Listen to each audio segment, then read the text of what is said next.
Good afternoon, fellow Kenyans. I've listened to your voices and I'm back. I say I'm back because the conditions that obtained when I left still obtain. So it's because of listening to you that I've chosen to come back. As I come back, many people have requested me to talk about Raila and AU. A good number are asking, has Raila betrayed the people? The jury is still out there. I'll pronounce myself on this in a very elaborate way in the days to come. Today, I'll look at Raila's AU bid in a very general way. But first, I request you to join this journey by subscribing to this YouTube channel if you have not subscribed. We have also asked you in the past, and we ask you today to find it in your heart to be able to support this channel for us to continue having these conversations. Back to Raila Odinga. First question is, will Raila Odinga get this job? On top of my head, the answer is yes. Even before the proposal to make this seat rotational is ratified by member states, it's more or less settled that this will be an East African region seat. And from that perspective, one can see that it will be very difficult for somebody from this region to make a serious bid. We've heard of Jakaya Kikwete, whether it is true or not. We've heard of some lady from Somalia, and maybe one or two others, including one from Southern Sudan. But generally speaking, it will be very difficult for the East African heads of state to ignore Kenya, much as we have many enemies within the region. So that if it was actually for the region to produce one candidate by voting, there are countries like DRC and a few others, Somalia included, that may not be on our side. But I believe that may not be the case. And therefore, Raila Odinga is likely to be the East African candidate. And the East African region being the sole producer of the candidate, Raila may as well be unopposed. The other issues, if another candidate were to be produced or other candidates, a few challenges will be that normally big countries in Africa are looked at suspiciously by the smaller countries. And therefore countries like South Africa, although they have produced a chairman, Kenya, Nigeria, Egypt, will find it very difficult to be supported if they came to voting. There is also the question of Ruto's relationship with other countries, Kenya's relationship with other African countries. This could be the challenges and hurdles Raila might have to cross and jump over. However, in a very general way, I think it's a foregone conclusion that Raila will not only get this seat, but may as well get it unopposed. Now, let's go to the other implications. First, to the politics of the country. There are those like me who pray and hope that Raila's exit from the political scene will allow President Ruto and his government to focus on the people of this country. That they will have no more excuses. That President Ruto will no longer talk about wale jamaa tulishinda.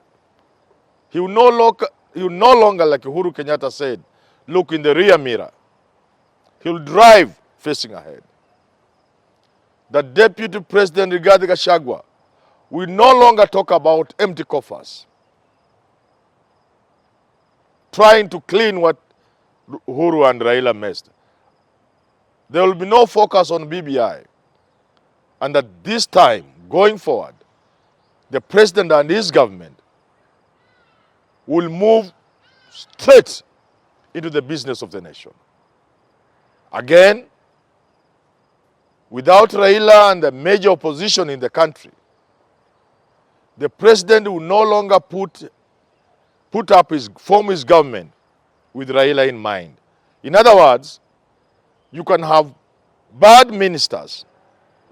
You can form a weak government, as indeed Ruto's government is weak, made of poor ministers, because you need them to support you against opposition leaders.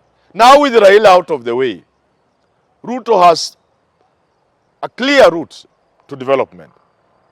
He has no opposition for now, and therefore he has no excuse of filling his government with incompetent men and women. So from that perspective, that Raila is no longer offering opposition, as indeed indicators are showing that he is already working with the president. Uganda with Yoweri Museveni, that image in Nyanza with Ruto, that shows the president need not worry about the opposition. And therefore, he should focus on development, form a good government. There can be no better government, no better time than today for the president to reorganize his government. Other implications of the Raila move will be who inherits his seat. Many people are asking, who takes over from Raila Odinga? From the Azimio and national perspective, it's my considered opinion and view that Kalonzo Musyoka is the man. Not to make Kalonzo Musyoka Raila's successor will be to show the highest form of betrayal on the part of Raila Odinga. This man has supported him against all odds, even when he said it would be stupid to support Raila again. He was able to support him, nevertheless. And therefore, I see Kalonzo Musyoka as first among equals when Raila is no longer actively involved in Kenyan politics, opposition politics. In terms of who then deputizes Kalonzo Musyoka, it's almost certain that this will be from Mlembe Nation. My advice to the Mlembe Nation people is to be careful with who they put forward to deputize Kalonzo Musyoka in the event Kalonzo Musyoka gets a chance to become president in 2027. And I'll be talking about that, about the possibility that Kalonzo Musyoka can indeed become president. The Mlembe Nation, the Luhya people, must not allow a Moody Awori to be performed on them. When Michael Wamaula Kijana, God rest his soul in peace, rested, Kibaki chose a Luhya, but he chose Moody Awori, who was quite advanced in age. Such candidates are normally terminal cases, unless, of course, you are looking at a Biden moment, a Biden case. But such instances are very few. And therefore, if you choose Oparanya to deputize Kalonzo Musyoka, run 10 years after 2027 and ask yourself, how old will Oparanya be? In his 60s today, by 2032, Oparanya will be in his 70s. Give him another 10 years or even 5. Will he fit the bill of a presidential candidate? The answer is certainly no. Not in the Kenya of 10 years from today. Wamalwa may try a bit, but he is equally not young. And 10 years after 32, 5 years after 2032, he may not be a viable presidential candidate. And therefore, the Raila exit that does create room for a Kalonzo candidate should inform Luhyas on who to front. My advice to the Luhya nation is, if you are going to have a candidate to deputize Kalonzo Musyoka, who may become a presidential candidate and perhaps eventually a president, it has to be a youthful young leader, so that you are looking at 15 years from now. And the young man, Edwin Sifuna, more than fits the bill. And therefore the Luhya should not be looking beyond people like Sifuna to deputize Kalonzo, if they will have to be given that opportunity, or if they will have to fight for that opportunity. Indeed, it is their right. At the local level, when Raila leaves, people are asking, who is going to succeed Raila in Luo Nyanza? It's a difficult one. But again, like I've talked about the Luhya nation, it has to be a youthful leader. And therefore, much as people like Anyang' Nyong and James Orengo are held and shoulders above all other young politicians in terms of experience, understanding, the truth remains, however, that if Azimio is supporting Kalonzo Musyoka, Luo succession cannot come through Orengo or Anyang' Nyong.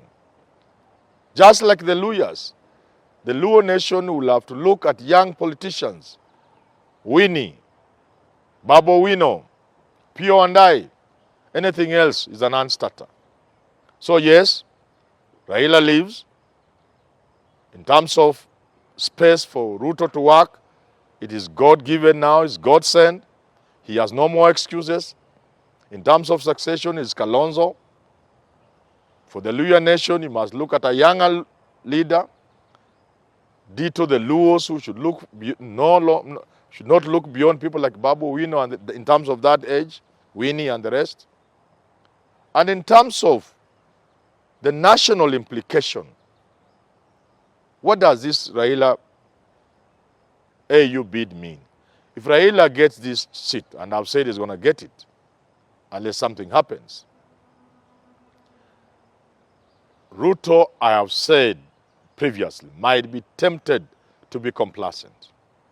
He might be tempted to think that he no longer needs Mount Kenya.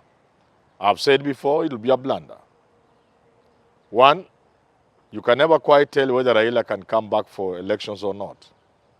And if Raila came back for elections, if you had abandoned Rigathi Gachagua or the Mount Kenya region and settled on somebody like Musalia Mudavadi, who want to you if Raila comes back?